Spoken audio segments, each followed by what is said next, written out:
Alors, je m'appelle Chang, j'ai 45 ans et j'ai 3 enfants et j'habite à Dijon. Je suis adopté coréen, donc depuis maintenant 40 ans cette année.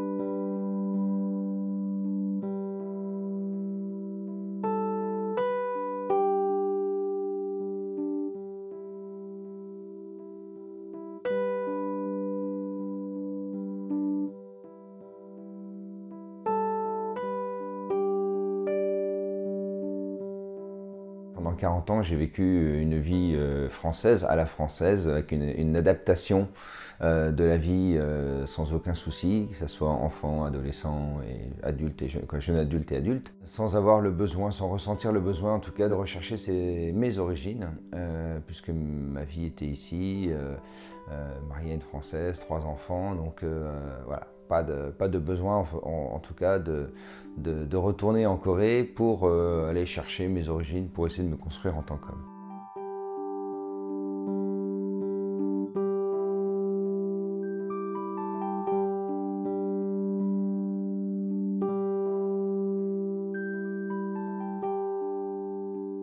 Pourquoi aujourd'hui j'ai décidé de partir en Corée à la recherche de mes origines? Dans ma vie professionnelle, aller rechercher peut-être mes origines pour aller chercher une notion d'énergie qui était importante et me dire que je ne pouvais avancer dans ma vie aussi pour aider les gens, qu'en connaissant aussi moi ce que j'avais vécu pendant mes 5 premières années, parce que je suis arrivé à l'âge de 5 ans et je n'ai absolument aucun souvenir de mes 5 premières années. Donc c'était dans cet esprit-là, avec des émotions à aller aussi certainement non pas régler, mais aller m'aider à mieux comprendre la notion d'abandon, la notion de séparation. Quand je regarde les 40 ans de ma vie ici, dire que cette vie-là, c'est plutôt une belle vie et que si j'avais pas été adopté, j'avais vécu en Corée, peut-être que ma vie n'aurait pas été du tout celle-ci. Quoi, c'est sûr d'ailleurs, mais en tout cas dans la notion de joie et de vie, de réussite. Et c'était aussi l'occasion de me dire qu'aller retrouver ma maman pour lui donner ce message, pour lui dire merci en tout cas.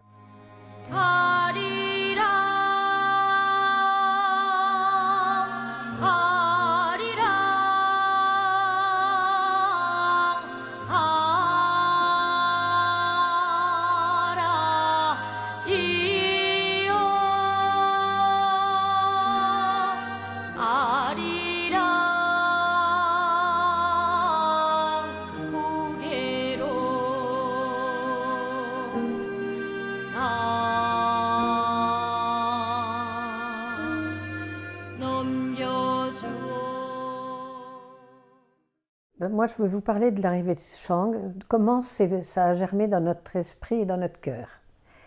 Nous étions en vacances dans un chalet que nous avait prêté un cousin et on avait emporté notre journal qu'on aime beaucoup qui s'appelle La Vie. Et dans je l'avais emporté pour les vacances et j'ai lu un article où on nous parlait de la Corée. Et qu'en Corée, comme chacun sait, il y avait des militaires qui étaient en garnison là-bas. Et donc, les jeunes filles coréennes qui attendaient un enfant, sans doute d'un Américain, on n'en a pas la confirmation, mais c'était quand même vu. Si elles voulaient se marier, le monsieur coréen avec qui elle voulait se marier n'accepte pas l'enfant. Donc elles étaient réduites à l'abandonner. Ça devait être certainement, moi je me dis pour elles, ça devait être hyper douloureux. Et moi je me suis dit, mais en lisant cet article, mon cœur de maman a beaucoup vibré. Et j'ai dit à Bernard, mon mari, je lui ai dit, ah quand même c'est drôlement dur pour ces jeunes femmes. Et puis pour ces enfants qui sont mis en orphelinat, tu ne crois pas qu'on pourra en adopter un? Bernard, il a été tout de suite d'accord. On en a parlé, mais on a quand même réfléchi avant de mettre les choses en marche.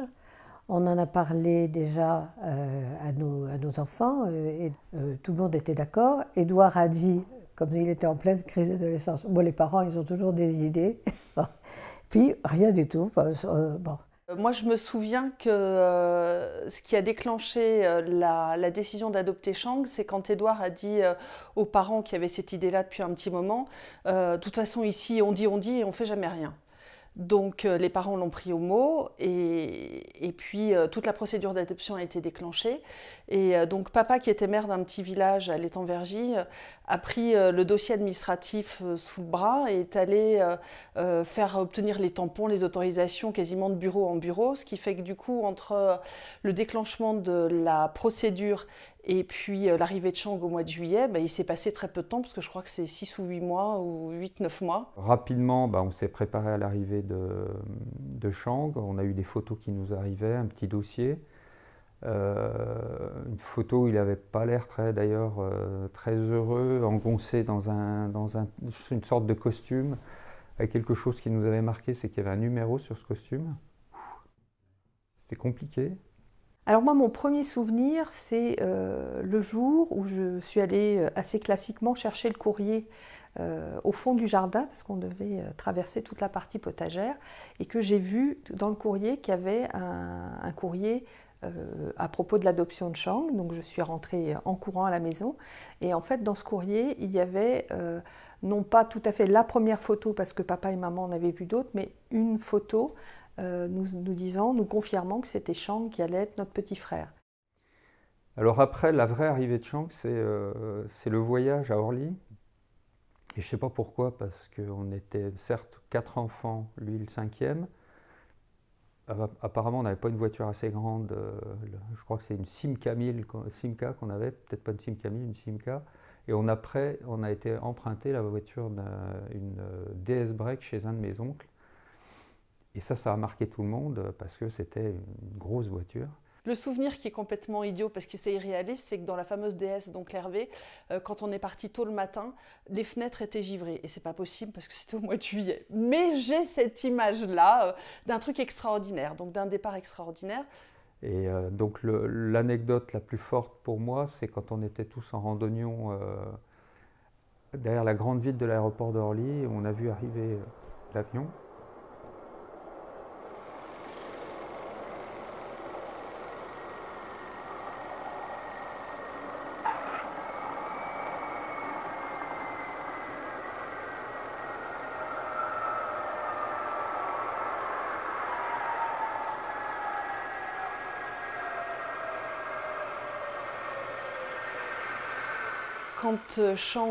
Quand tout le groupe est arrivé, en fait, c'est papa qui est allé l'accueillir. Il y avait beaucoup de monde, il y avait un peu de cohue. Donc c'est papa qui est allé accueillir Chang. Et il y avait donc, je ne sais plus, une bonne dizaine d'enfants qui étaient tous habillés avec le petit uniforme blanc, avec le col en Vichy bleu et blanc. Et il avait des petites chaussures en caoutchouc, des espèces de petites ballerines, et pas un pull, rien. Donc Chang, nous, on est allé avec lui sur le côté, on est allé près des grandes baies vitrées. Et je me souviens que a priori, c'est le seul enfant qui souriait. Et il y avait des pleurs, il y avait nécessairement un peu d'inquiétude, j'imagine, chez tous les enfants qui étaient là. Et lui, il souriait. Chang était évidemment un des plus grands, donc il était un des premiers. Donc il faut repérer quel va être ton petit frère qui arrive dans un groupe d'enfants. Donc il était un des plus grands. Et puis, il y avait évidemment d'autres passagers qui arrivaient. Et je me souviens d'un jeune Américain qui a vu que nous, on s'approchait vers Chang, puisque papa et maman l'avaient reconnu, nous aussi. Et du coup, il nous a fait « c'est le meilleur ». Donc, je ne sais pas ce que Chang a fait pendant le voyage pour qu'il nous dise « c'est le meilleur ». Mais bon, c'était déjà un point une anecdote plutôt sympathique, un bon signe pour l'arrivée de notre frère. On reprend l'autoroute pour tourner en Bourgogne et après il fallait, pique-niquer. Puis le premier repas... Si, mais comme c'est un asiatique, ma mère, la seule solution qu'elle avait fait, c'était du riz, hein, c'était pas autre chose.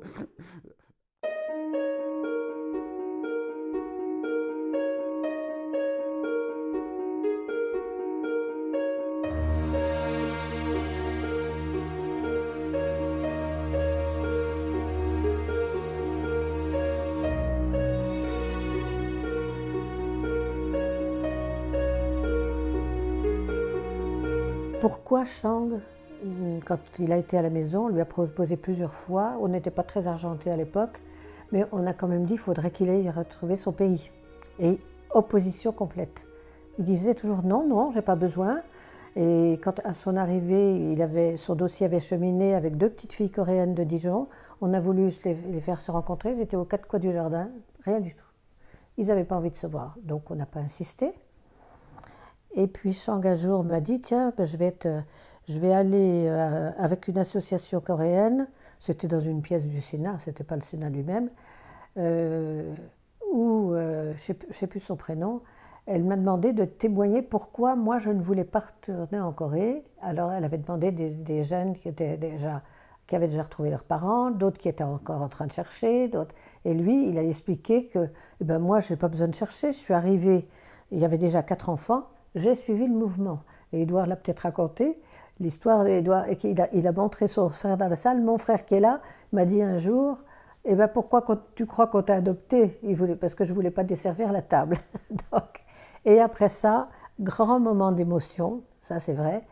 C'est pour ça que je voulais le raconter, parce que je trouve que c'est un moment fort pour moi. Et Chang a dit, moi je ne suis pas l'enfant de sang de papa et maman, mais le jour où papa est mort, c'était moi qui étais à côté de maman. Et c'est vrai, il a été là toute la nuit avec moi. Et j'ai trouvé que ça nous a encore liés, peut-être encore un peu plus, j'allais dire. On était déjà très liés, parce que quand il était petit, il se blottissait contre moi. Il se mettait la tête entre mes 2 seins quand il est arrivé, et il disait « Maman, je t'aime ». Moi, je fondais. Je ne pouvais pas faire autrement. C'était un peu une interrogation pour moi. Pourquoi, à ce point-là, il nous dit qu'il n'a pas besoin? Voilà. Alors, c'est peut-être aussi une déviation un peu professionnelle, parce que moi, je suis dans le social, j'étais assistante sociale, je travaillais à la Caisse nationale des allocations familiales, et j'étais plutôt dans toutes les préoccupations plus classiques, entre guillemets, d'enfants qui ont besoin de retrouver leurs origines. Donc, tout en prenant acte de ce que Chang disait, c'était un peu une interrogation pour moi de pourquoi il n'avait pas ce souhait. Moi qui ai toujours toujours envie d'en savoir plus, et qui me rappelle, qui posait tout le temps la question à mon père, est-ce que tu veux retourner en Corée? Et ça n'avait pas l'air de le préoccuper plus que ça. Et moi, ça n'a pas changé grand-chose de... Ça m'a jamais empêché de vivre, de ne pas savoir qui étaient ses parents. Mais j'aurais été un enfant adopté, j'aurais peut-être fait la démarche plus tôt. Quand on a des enfants et qu'on a... Il n'y a pas forcément la situation qui permet de le faire et le contexte, mais là, il y a l'opportunité de le faire. Je pense que c'est bien qu'il le fasse maintenant. En plus, il a un peu plus de... Le faire à 40 ans, on a plus de recul que si on avait 25. Je pense que c'est bien qu'il le fasse maintenant, surtout c'est mieux de le faire quand la santé va et qu'il n'y a pas d'autres soucis. Je pense que c'est important de le faire maintenant.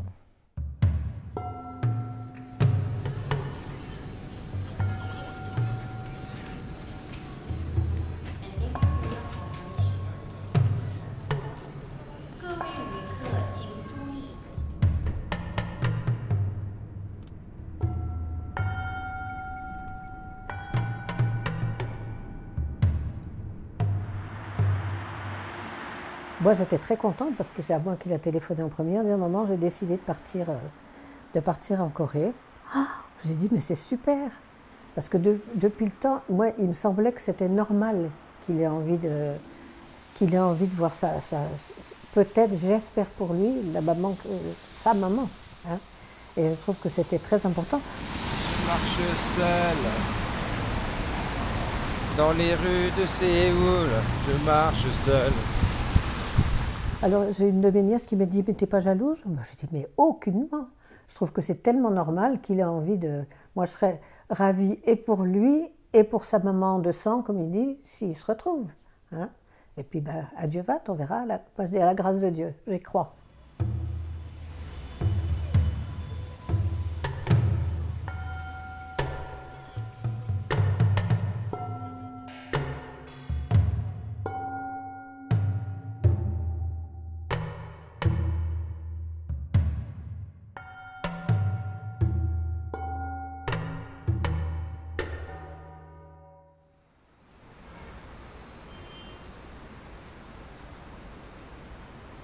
suis venu ici pour, premièrement, pour remettre les pieds sur le pays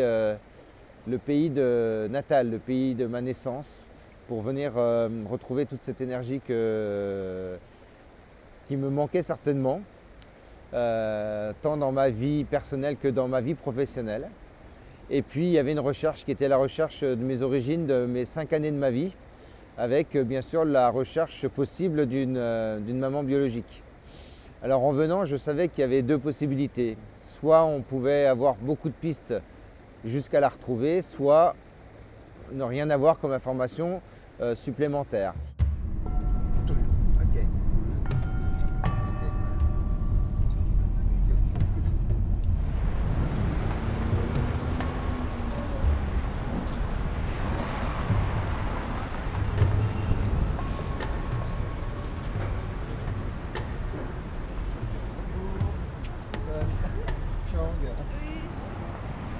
C'est par Holt que j'ai été adopté, donc mon dossier d'adoption se trouve là-bas. Donc Holt gère les différentes adoptions internationales et donc on avait rendez-vous le 3 février à 14 h avec la personne qui s'occupe des adoptions françaises pour regarder dans mon dossier s'il y a des informations complémentaires, c'est-à-dire d'autres informations que ce que j'ai pu moi avoir dans mon dossier d'adoption.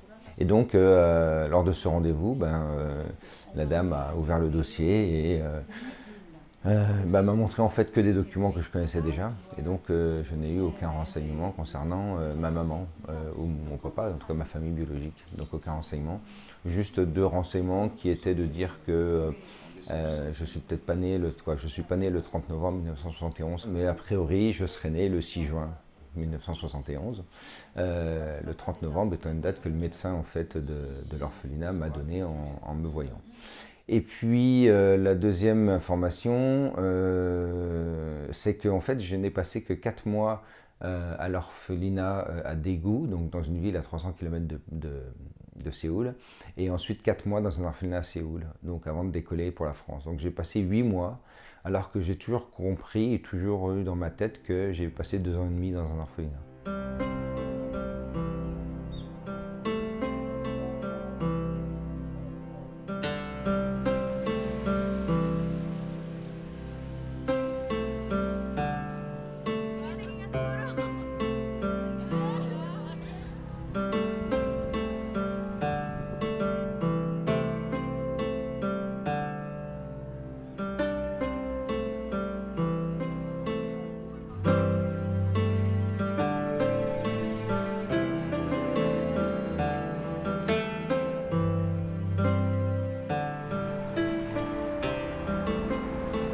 La Corée, un grand pays, Séoul surtout, parce que nous sommes restés à Séoul, 10 millions d'habitants et une très grande ville, mais un sentiment d'apaisement extraordinaire, un sentiment de zen.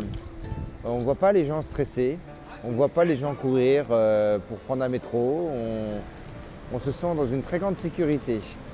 Alors ça, c'est la vision d'un touriste que je suis. Je pense qu'il y a toute une face cachée qu'on ne voit pas. Voilà. Cette face cachée du stress ambiant, du stress du travail, quelle que soit la génération. C'est quelque chose que je n'ai pas le temps de découvrir dans les 15 jours. Mais si la Corée est le pays où il y a le taux de suicide le plus important au monde, c'est que forcément il y a des raisons. Il y a eu une autre étape importante qui était le rendez-vous à l'orphelinat à Daegu, à 300 km de là.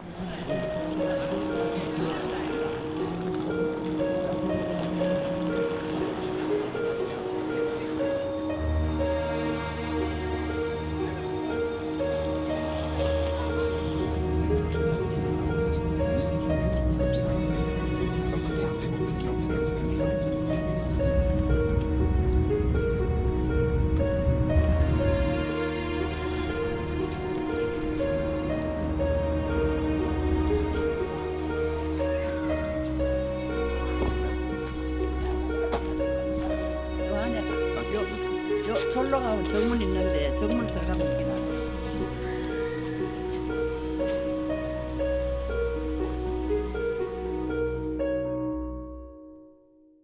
Nous sommes arrivés en début d'après-midi à Daegu.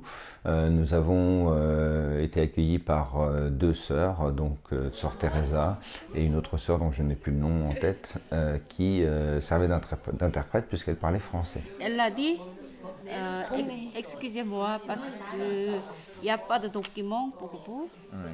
Only your name and your date of birth. Oui, oui, nothing. oui, c'est ça. C'est la même chose. Oui. Alors c'était une rencontre vraiment chaleureuse, vraiment extraordinaire, avec deux sœurs très accueillantes et très investies dans ce qu'elles faisaient, en tout cas notamment dans ce rendez-vous-là. Et donc on a déjà commencé à regarder le dossier, en tout cas les éléments qu'elles avaient. Et j'ai pu leur raconter pourquoi je venais ici et me présenter mes enfants et ce que j'avais aussi envie de dire à ma maman biologique si on la retrouvait. Et comme on n'a aucun élément, sœur Teresa se propose de faire un article en fait, dans le journal régional à Daegu où elle y mettra ma photo, mon histoire et après elle va prier et attendre que éventuellement quelqu'un se manifeste. Voilà, donc c'est tout ce qu'elle a pu, c'est tout ce qu'elle peut faire, mais c'est quelque chose qui est déjà énorme, ce qui me permet de repartir en fait de Corée sans que la parenthèse soit fermée. Voilà, donc il y a toujours un infime espoir que je retrouve en fait mes parents biologiques. On va garder cet espoir-là, sachant que je ne vais pas me raccrocher qu'à ça. La vie continue.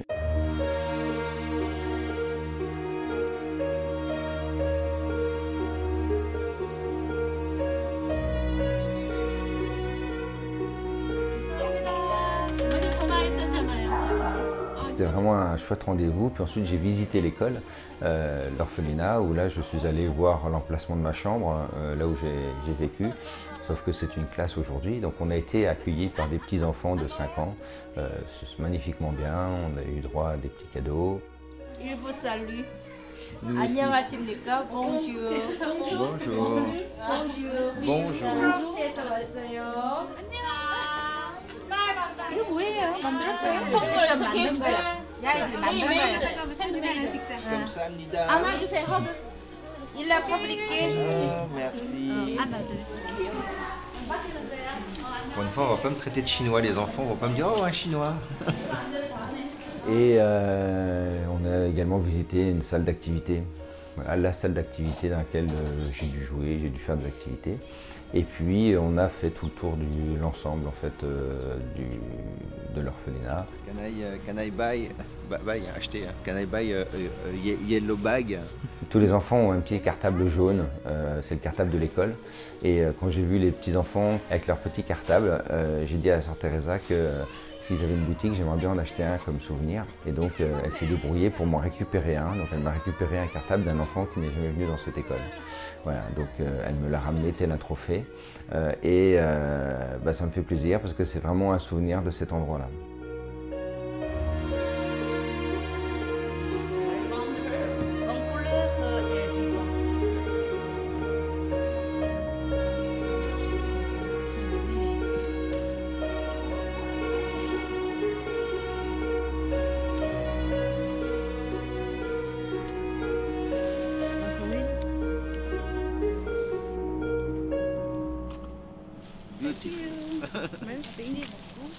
Alors j'ai pas plus de souvenirs, voilà, les images ne sont pas revenues, mais en tout cas c'était important d'y aller puisque c'est le seul endroit où je suis sûr d'avoir mis les pieds. Nous sommes allés devant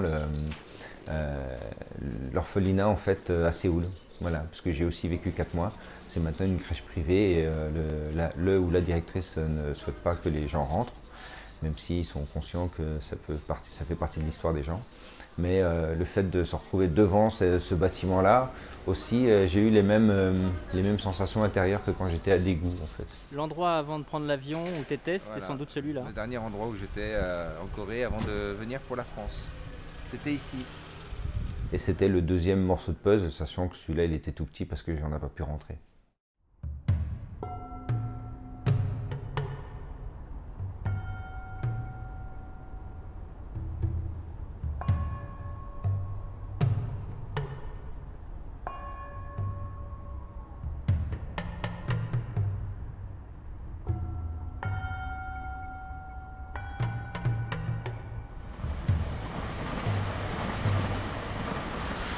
Là, comme on n'avait plus d'informations, on a passé le reste du temps à découvrir cette culture en fait. Ce pays et surtout cette ville gigantesque avec la culture coréenne, en y voyant les contrastes et les extrêmes également chez les personnes, mais aussi sur le plan de l'architecture. On peut être extrêmement bien accueilli comme on peut être très mal reçu. On peut avoir un temple magnifique, très ancien, derrière ou devant des buildings très récents. Voilà, donc c'est un peu le pays pour moi des extrêmes, mais on a pu visiter des choses extraordinaires comme des temples, des palais, des grands jardins. Et puis on a pu visiter des choses plus récentes comme des aquariums, voir des requins en plein centre de Séoul. Et puis on ne va pas oublier la gastronomie. Voilà, donc domaine qui pour moi est d'une très grande importance. Donc il faut bien avouer que pendant 15 jours en tout cas on a fait des expériences culinaires extraordinaires. On a mangé de la viande, on a mangé des légumes, on a mangé beaucoup de riz, beaucoup de plats épicés. Voilà, donc c'est une expérience culinaire très riche et ça va me manquer ça, beaucoup, mais je reviendrai.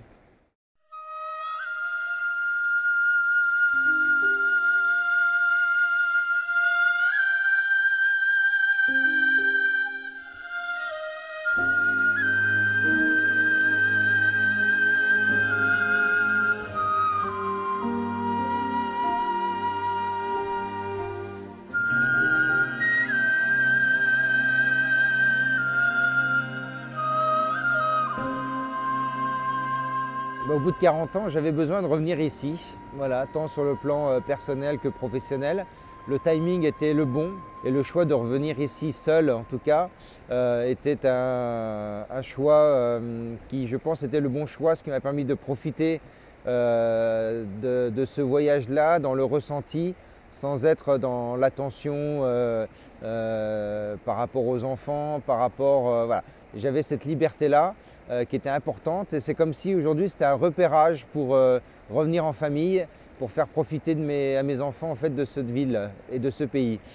Le ressenti c'est vraiment en fait d'être un touriste, un étranger, mais dans une terre qui était quand même comme si, non pas que j'étais déjà venu ici, même si c'est le cas, mais je me sens pas chez moi, mais je me sens pas à l'étranger. Voilà, c'est un sentiment ambigu puisque je n'ai pas cette impression d'être chez moi, mais pourtant, je m'y sens en fait très très bien. C'est beau ce que je viens de dire, non? C'est beau ce que je viens de dire.